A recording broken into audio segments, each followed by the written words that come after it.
Ders 1. Şehir maceraları. Hey Anna, yakında yeni bir şehir keşfetmeyi düşünüyordum. Kulağa heyecan verici geliyor. Hangi şehri düşünüyorsunuz? Barcelona'yı düşünüyorum. Muhteşem cazibe merkezleriyle dolu olduğunu duydum. Barcelona harika. Şehri tam olarak keşfetmek için en az 3 ila 4 gün diyebilirim. Kulağa mantıklı geliyor. Orada görülmesi gereken yerler nelerdir? Sagrada Familia'yı mutlaka ziyaret etmelisiniz. Çarpıcı bir bazilika. Resimlerini gördüm. Mimarisi inanılmaz görünüyor. Başka ne kontrol etmeliyim? Park Güell başka bir mücevherdir. Renkli mozaikler çok eşsiz. Hiç fotoğraf gördün mü? Evet, canlı görünüyorlar. Fotoğraflar için harika bir yer gibi görünüyor. Barcelona'da favori bir yeriniz var mı? Gotik mahallesini seviyorum. Dar sokaklar ve tarihi binalarla doludur.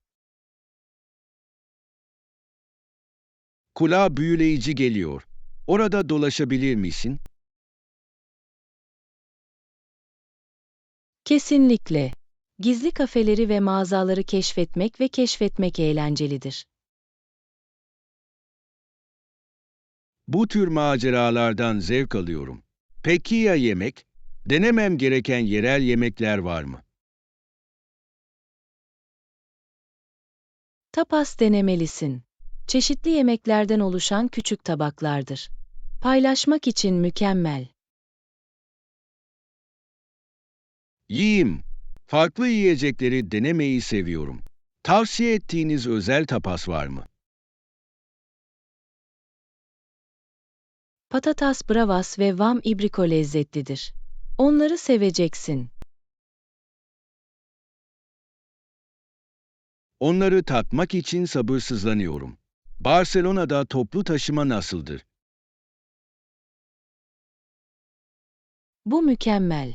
Metronun kullanımı kolaydır ve hemen hemen her yere hızlı bir şekilde ulaşabilirsiniz. Bunu bilmek güzel. Yeni bir şehirde araba kullanmamayı tercih ederim. Ziyaret etmek için en iyi zaman nedir? İlkbahar veya sonbahar idealdir. Hava çok güzel ve çok fazla turist yok. Ders 2. Koşu masalları. Hey Anna, tahmin et ne oldu? Geçenlerde bir maratonu tamamladım. Bu inanılmaz. Deneyim nasıldı? Zordu ama çok ödüllendirici. Atmosfer tüm koşucular için elektrikliydi.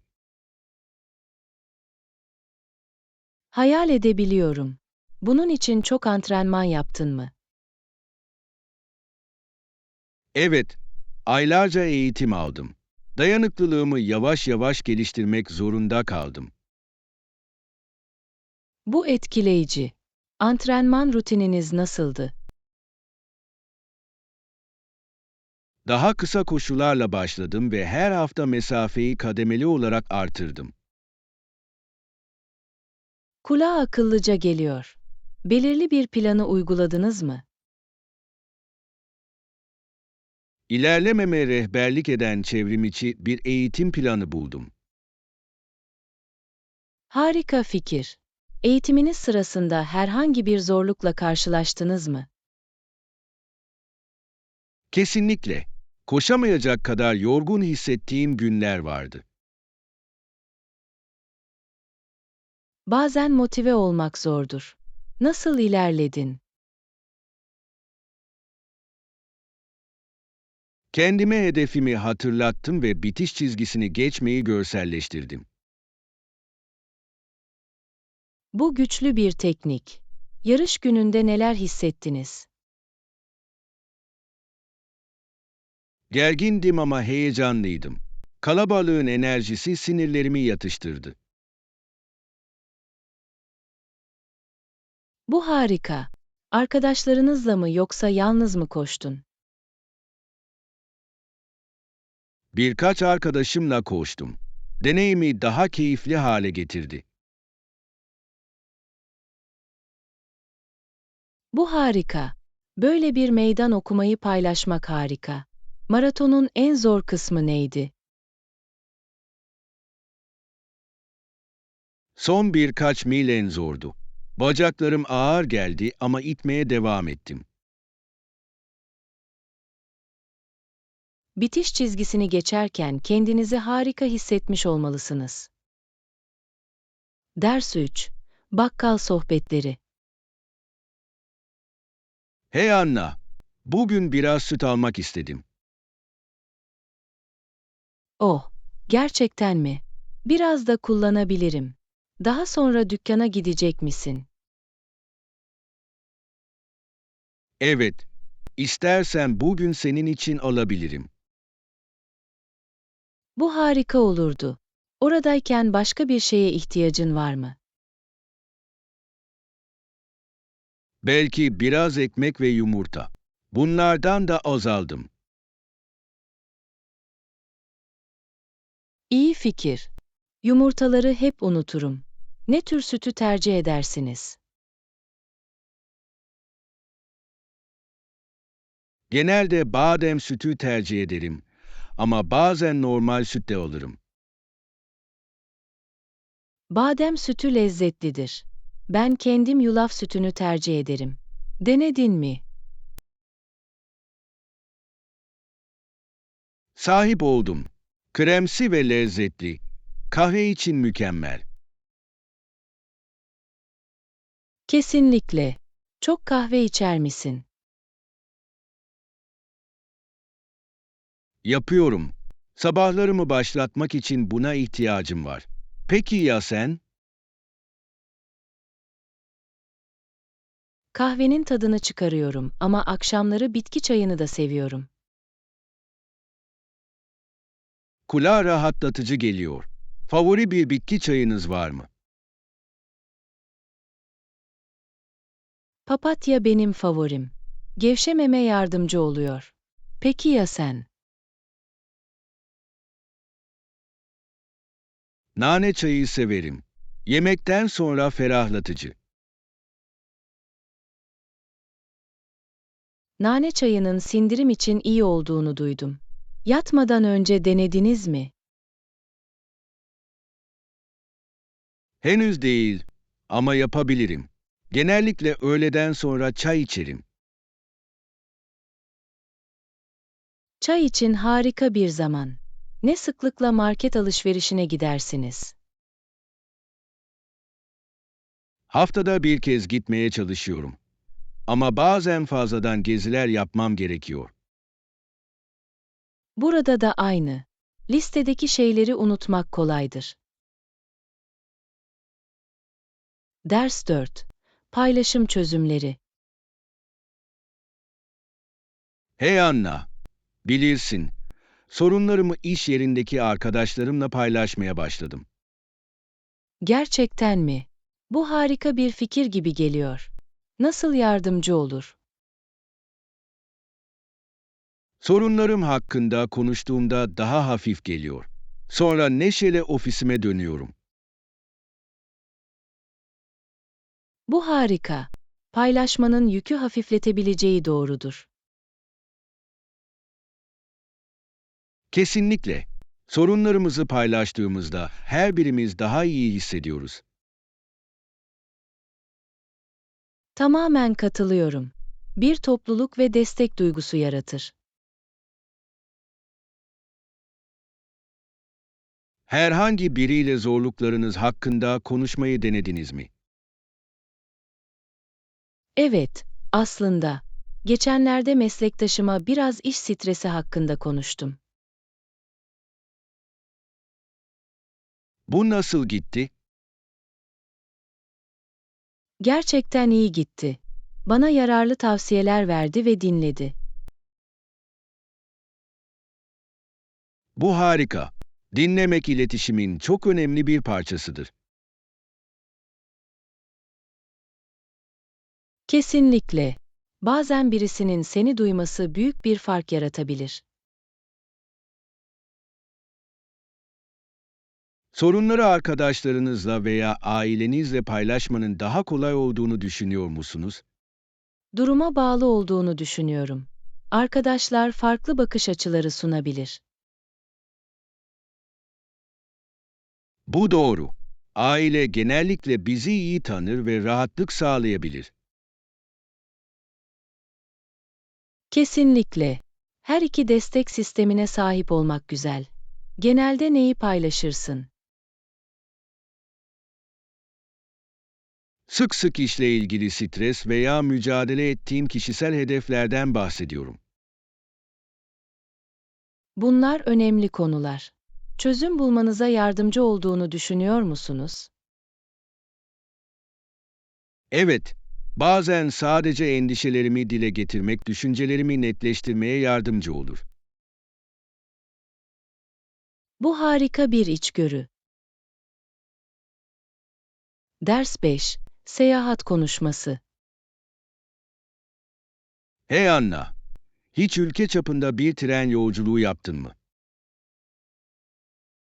Evet, aldım. Trenler, insanları ülke genelinde çok hızlı ve verimli bir şekilde hareket ettirebilir.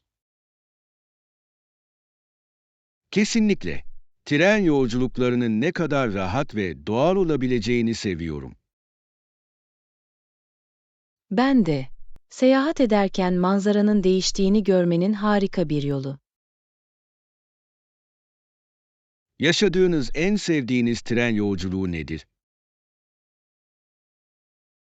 San Francisco'dan Los Angeles. Seyahatten gerçekten keyif aldım. Kıyı manzarası çarpıcıydı. Kulağa harika geliyor. O güzergahtaki manzaraların nefes kesici olduğunu duydum. Gerçekten öyleler. Hayalinizdeki bir tren yolculuğunuz var mı? Bir gün Doğu Ekspresi'ne binmeyi çok isterim. Çok ikonik ve lüks. Bu inanılmaz olurdu. Tüm bu zarafetle zamanda geriye adım atmak gibi. Evet, ve gemideki yemeklerin de harika olması gerekiyor. Seyahat ederken güzel yemek kulağa mükemmel geliyor. Hiç başka bir ülkede trenle seyahat ettiniz mi? Sahip oldum. Japonya'da bir trene bindim ve çok verimli ve dakikti. Japonya muhteşem demiryolu sistemi ile tanınır. Shinkansen'e bindin mi?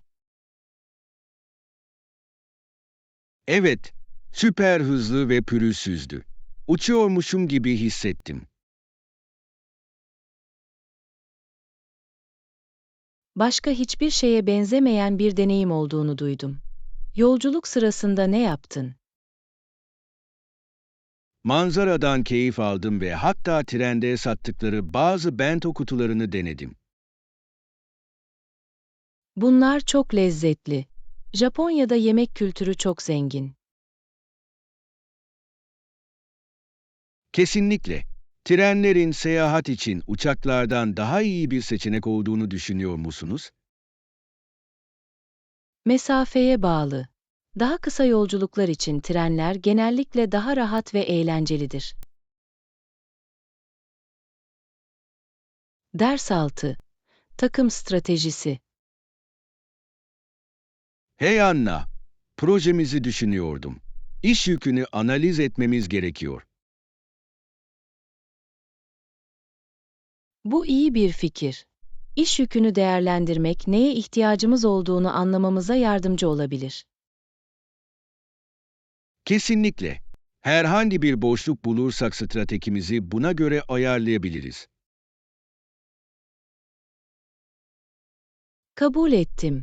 Ancak her şeyi verimli bir şekilde ele almak için daha fazla kaynağa ihtiyacımız olabilir. Doğru.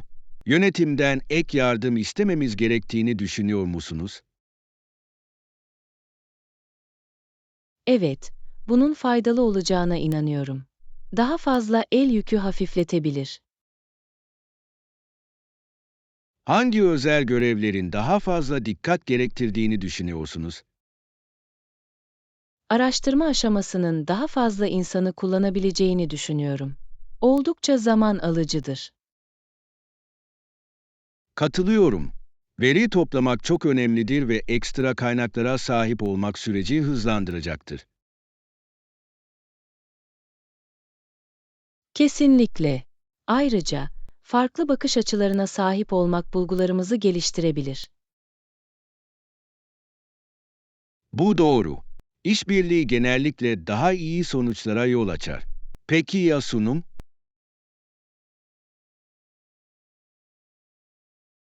Şimdi planlamaya başlamalıyız ki fikirlerimizi geliştirmek için yeterli zamanımız olsun. İyi nokta. İyi hazırlanmış bir sunum önemli bir etki yaratabilir. Sunum konularını kendi aramızda bölmeli miyiz? Evet, bu şekilde güçlü yönlerimize odaklanabiliriz. Giriş ve sonuca ulaşabilirim.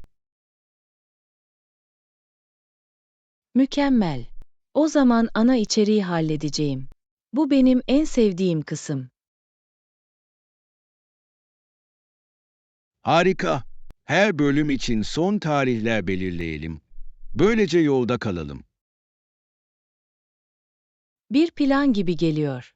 Güncellemeler için düzenli olarak birbirimizi kontrol edebiliriz. Kesinlikle. İletişim başarımızın anahtarı olacaktır. Her şeyin nasıl bir araya geldiğini görmek için heyecanlıyım. Takım çalışması rüyayı gerçekleştirir. Ders 7. Rutin değişim. Hey Anna, günlük rutinimi nasıl geliştireceğimi düşünüyordum. Kulağa ilginç geliyor. Neyi değiştirmek istiyorsun? Sabahlarıma daha olumlu bir şekilde başlamak istiyorum. Bu harika bir fikir. İyi bir başlangıç. Tüm gün için tonu ayarlayabilir. Kesinlikle. Senin rutininin bir kısmını benimkine dahil etmeyi denemeliyim. Paylaşmaktan mutluluk duyarım. Genellikle zihnimi temizlemek için kısa bir meditasyonla başlarım. Meditasyon kulağa faydalı geliyor. Genelde ne kadar süre meditasyon yaparsınız? Yaklaşık 10 dakika. Odaklanmama ve sakin hissetmemi sağlıyor. Bunu kullanabilirim. Meditasyondan sonra ne yaparsınız?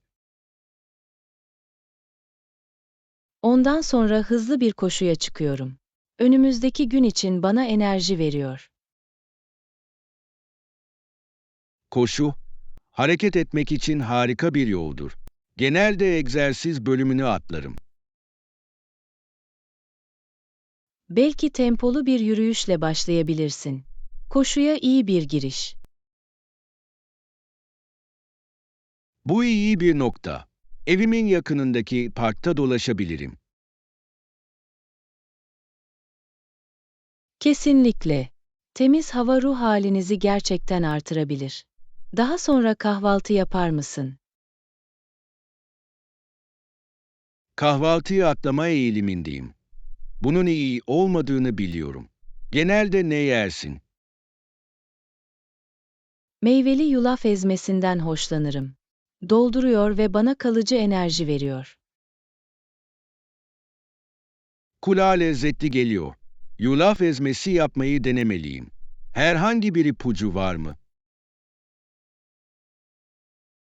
Sadece en sevdiğiniz meyveleri ve bir tutamak fındık ekleyin. Basit ve lezzetli. Fikri seviyorum. Kesinlikle bir şans vereceğim. Peki ya iş rutininiz?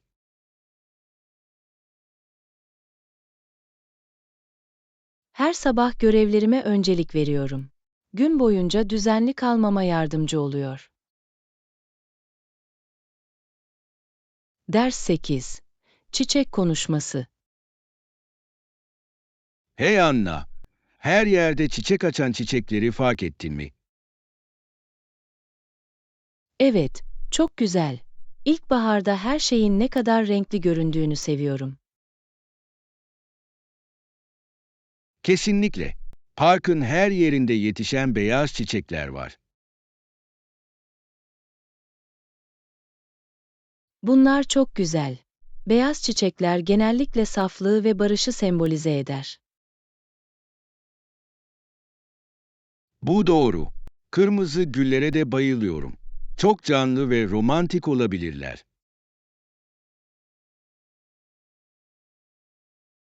Kırmızı güller klasiktir.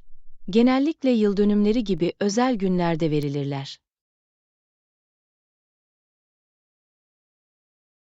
Kesinlikle. Favori bir çiçeğin var mı? Sanırım ayçiçeği seçerdim. Beni her zaman gülümsetiyorlar. Ay çiçekleri neşelidir. Güneşi takip ediyorlar ki bu çok büyüleyici. Evet, sanki büyüdükleri her yerde güneş ışığı getiriyorlar. Peki ya sen? Lavantayı gerçekten severim. Koku çok sakinleştirici ve ferahlatıcı. Lavanta harika. Rahatlamak için harikadır ve hatta yemek pişirmede kullanılır. Bunu bilmiyordum. Yemek pişirmede nasıl kullanıyorsunuz? Şuruplara demleyebilir veya kurabiye ve kek gibi tatlılarda kullanabilirsiniz. Kulağa lezzetli geliyor. Lavanta ile pişirmeyi denemeyi çok isterim. Yapmalısın. Eşsiz bir lezzet katar. Bahçecilikten hoşlanır mısın? Ben bu konuda yeniyim ama öğrenmeye hevesliyim. Ne ile başlamalıyım? Kadife çiçeği veya papatya gibi kolay çiçekler yeni başlayanlar için harikadır. Bilmek güzel. Bunları arayacağım. Bahçeciliğin en sevdiğin kısım nedir? Bitkilerin büyümesini ve çiçek açmasını izlemeyi seviyorum. Ödüllendirici hissettiriyor. Ders 9. Çikolatalı lezzetler. Hey Anna, kafede çikolata aromalı bir şey var mı biliyor musun? Evet, sadece ilahi olan zengin bir çikolatalı kekleri var. Kulağa harika geliyor. Bütün gün tatlı bir şey için can atıyordum.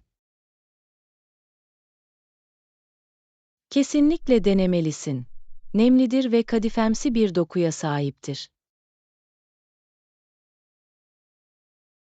Vay canına! Bu tür bir dokuya sahip güzel bir tatlıya bayılırım. Başka bir şey sunuyorlar mı?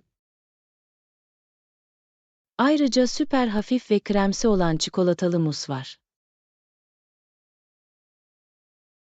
Mousse benim favorilerimden biri. Çok ağır olmadan hoşgörülü hissettiriyor. Kesinlikle. Ve bazen çikolatalı eklaireleri de var. Bir tane yedin mi? Eclair yedim ama çikolatalı yemedim. Kulağa geldikleri kadar iyi mi? Kesinlikle. Çikolata dolgusu zengindir ve hamur işi pul pul. Şimdi gerçekten cezbedildim. Sence gidip birlikte denemeliyiz mi? Bu harika bir fikir. Küçük bir çikolata tadım macerası yaşayabiliriz. Mükemmel. Yeni ikramlar keşfetmeyi seviyorum. En sevdiğin çikolatalı tatlı nedir? Sanırım klasik bir brownie ile giderdim. Pürüzsüz ve tatmin edici. Brownies harika. Onları fındıklı mı yoksa fındıksız mı tercih edersiniz? Bu ekstra gevreklik için fındıklı onları seviyorum. Peki ya sen? Onları fındıksız tercih ederim. Saf çikolata lezzetinden daha çok zevk alıyorum. Bu mantıklı. Tatlı söz konusu olduğunda bazen basit en iyisidir. Kabul ettim. Üstüne bir kaşık vanilyalı dondurma eklemeyi de seviyorum. Evet, sıcak kek ve soğuk dondurmanın kombinasyonu cennet gibi. Ders 10. Kültürel kıyafetler. Hey Anna, o geleneksel Kore elbisesiyle fotoğraflarını gördüm. Onu giyerken nasıl hissettin? İnanılmazdı. Hanbok denilen elbise çok güzel ve canlı.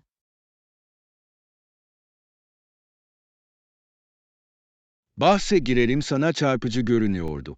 Hangi renkleri seçtin? Narin çiçek desenli parlak pembe bir hanbok giydim. Çok şenlikli hissettirdi. Kulağa hoş geliyor. Giymesi rahat mıydı? Şaşırtıcı bir şekilde. Evet, kumaş yumuşaktır ve kolay hareket sağlar. Bu harika. Hanbok'un benzersiz bir tasarıma sahip olduğunu duydum. Bu konuda özel olan nedir? Silüet, yüksek bel ve dökümlü etekle oldukça belirgindir. Zarif ama basit.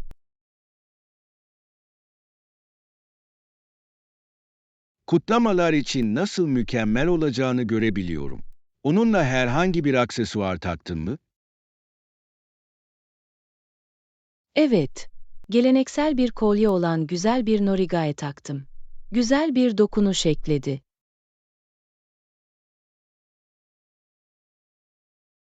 Kulağa ilginç geliyor. Norigae neyi sembolize eder?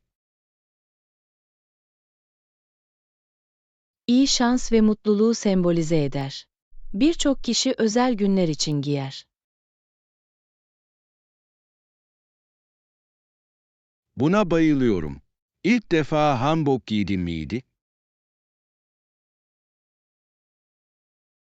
Evet öyleydi.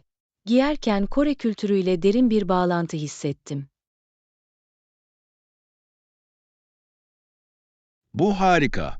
Geleneksel etkinliklere katıldınız mı?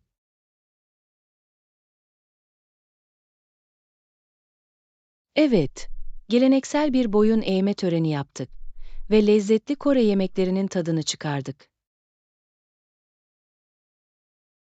Kulağa harika bir deneyim gibi geliyor. En sevdiğin yemek neydi? Bibimbap'ı çok sevdim. Lezzet ve renklerin karışımı lezzetliydi. Bibimbap lezzetli. Bir tabakta sanatsal bir sunum gibi. Kesinlikle. Onu yemek her lokmada kültürü kutlamak gibiydi. Ders 11. Seyahat kararları. Hey Anna, bu gezi için karar vermeden önce artılarını ve eksilerini tartalım. Kulağa akıllıca geliyor. Düşündüğünüz profesyonellerden bazıları nelerdir? İyi, bir profesyonel, yeni bir kültürü keşfedebilmemiz ve farklı yiyecekler deneyebilmemizdir. Kesinlikle. Yeni mutfakları deneyimlemeyi seviyorum. Mini bir macera gibi. Başka bir avantaj, günlük rutinimize ara verebilmemiz ve rahatlayabilmemizdir. Evet, manzara değişikliği ferahlatıcı olabilir. Peki ya eksileri? Bir dolandırıcılık seyahat maliyeti olabilir. Hızlı bir şekilde toplanabilir. Bu doğru. Dikkatli bir bütçe yapmalıyız. Başka eksileri var mı? Her şeyi planlamak için ne kadar zaman alabileceğini düşünüyordum. Bunaltıcı olabilir. Planlama zor olabilir. Özellikle dikkate alınması gereken tüm ayrıntılarla. Kesinlikle. Seyahat kısıtlamalarını veya güvenlik endişelerini de düşünmeliyiz. İyi nokta. Seyahat tavsiyelerinden haberdar olmak önemlidir. Yani, bu faktörleri tarttıktan sonra gitmemiz gerektiğini düşünüyor musunuz? Bence artılar eksilerden daha ağır basar. Özellikle iyi planlarsak. Katılıyorum. Bir bütçe belirleyebilir ve planlama için bir kontrol listesi yapabiliriz. Bu sağlam bir plan gibi geliyor. Hangi hedefi düşünüyorsun? Biraz güneş ve eğlence için bir sahil destinasyonunu ziyaret etmeyi düşünüyordum. Bir plaj kulağa mükemmel geliyor. Okyanus kenarında yüzmenin ve dinlenmenin tadını çıkarabiliriz. Ayrıca, şnorkelli yüzme veya kürek sörfü gibi su sporlarını deneyebiliriz. Bu heyecan verici. Her zaman şnorkelle yüzmek ve mercan resiflerini görmek istemişimdir. Ders 12. Fiyatlandırma konuşmaları. Hey Anna, kulağa mantıklı geliyor. Şimdi fiyatlandırma yapısından bahsedelim.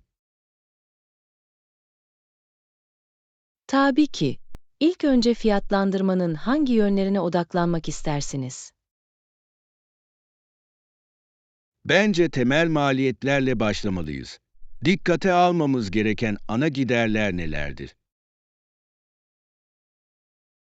İyi, hizmetin temel fiyatı. Artı ekstralar için ek ücretler var. İyi nokta. Erken rezervasyonlarda indirim var mı? Evet, bazı şirketler erken rezervasyon indirimleri sunar. Para biriktirmenin harika bir yolu. Bu akıllı bir strateji. Peki ya ödeme seçenekleri? Birçok yer kredi kartı kabul eder. Ancak bazıları nakit veya banka havalelerini tercih edebilir. Bunu önceden bilmek önemlidir. Tercih ettiğiniz ödeme yöntemi nedir? Ödül puanları için genellikle kredi kartı kullanmayı tercih ederim. Peki ya sen? Bütçeleme amacıyla nakit kullanmayı seviyorum. Harcamalarımı takip etmemi sağlıyor. Bu mantıklı. Bir ödeme planı hakkında bilgi almamız gerektiğini düşünüyor musunuz? Evet, bir ödeme planı daha büyük harcamaları yönetmeyi kolaylaştırabilir. Katılıyorum. Ödemeleri zaman içinde dağıtmak her zaman yararlıdır. Peki ya iptal politikası? Bunları kesinlikle anlamalıyız. Kesinlikle. İptal koşullarını bilmek bizi beklenmedik ücretlerden kurtarabilir. Doğru, planlarımızdaki herhangi bir değişikliğe hazırlıklı olmak daha iyidir. Peki, sizce bu gezi için bütçemiz ne olmalı? Bence aktiviteler, yemek ve konaklama için belirli bir miktar ayırmalıyız. Kulağa iyi bir yaklaşım gibi geliyor. Birlikte detaylı bir bütçe oluşturalım. Ders 7. Beceri geliştirme hedefleri. Hey Anna, son zamanlarda becerilerimi geliştirmeyi düşünüyordum. Kulağa harika geliyor. Hangi özel becerileri hedefliyorsunuz? Topluluk önünde konuşma yeteneklerimi geliştirmekle gerçekten ilgileniyorum. Topluluk önünde konuşma değerli bir beceridir. Herhangi bir kulübe veya sınıfa katılmayı planlıyor musunuz? Evet, pratik yapmak için yerel bir Toastmasters kulübüne katılmayı düşünüyorum. Bu harika bir seçim. Öğrenme için destekleyici bir ortam sağlarlar. Kesinlikle. Güven kazanmanın ve geri bildirim almanın harika bir yolu olduğunu duydum. Kesinlikle. Peki ya diğer beceriler? Başka bir şeye odaklanıyor musun? Yazma becerilerimi de geliştirmek istiyorum. Fikirlerimi daha net ifade etmek istiyorum. Yazmak çok önemli. Bir yazma atölyesi yapmayı düşünüyor musunuz? Evet, yapıcı eleştiriler sunan çevrimiçi kurslara bakıyorum.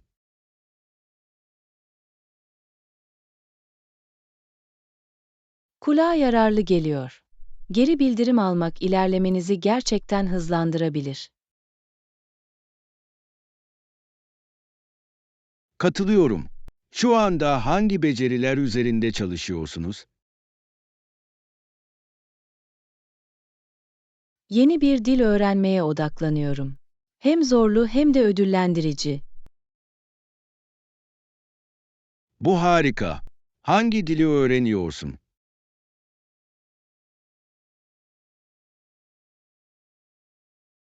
İspanyolca öğreniyorum. Seyahat için büyüleyici ve faydalı buluyorum. İspanyolca harika bir seçim. Çalışmak için özel bir yönteminiz var mı?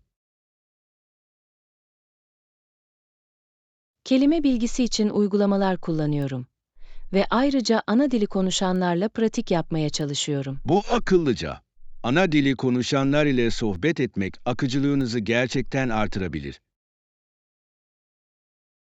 Evet, dinleme becerilerimi geliştirmek için İspanyolca film izlemekten de zevk alıyorum. Bu öğrenmenin eğlenceli bir yolu. İspanyolca'da favori bir filmin var mı? Coco'yu sevdim. Eğlenceli ve Meksika kültürüne bir bakış sunuyor. Bu konuda harika şeyler duydum. İspanyolcamı da alıştırmak için izlemeliyim. Ders 14. Ulaşım bulma. Anna, otobüs tarifesini nerede bulabileceğimi biliyor musun? Evet, kendinize bir otobüs tarifesi almak için ulaşım departmanına gidebilirsiniz. Bunu bilmek güzel. Çevrimiçi olarak da mevcut mu? Kesinlikle. Çoğu ulaşım departmanının güncel programları olan web siteleri vardır. Bu uygun. İstasyona gitmeden önce kontrol edeceğim. Yapmalısın. Zaman kazandırır ve rotanızı etkili bir şekilde planlamanıza yardımcı olur. Sık sık toplu taşıma kullanıyor musunuz? Evet, onu seviyorum. Çevre dostudur ve gazdan tasarruf sağlar. Katılıyorum. Ayrıca, işe gidip gelirken rahatlamak ve okumak için harika bir yoldur. Kesinlikle. Ve yol boyunca ilginç insanlarla tanışabilirsiniz. Bu doğru. Toplu taşıma oldukça macera olabilir. İzlediğiniz için teşekkürler. Lütfen abone olun, beğenin ve videolarımızı ve kanallarımızı paylaşın.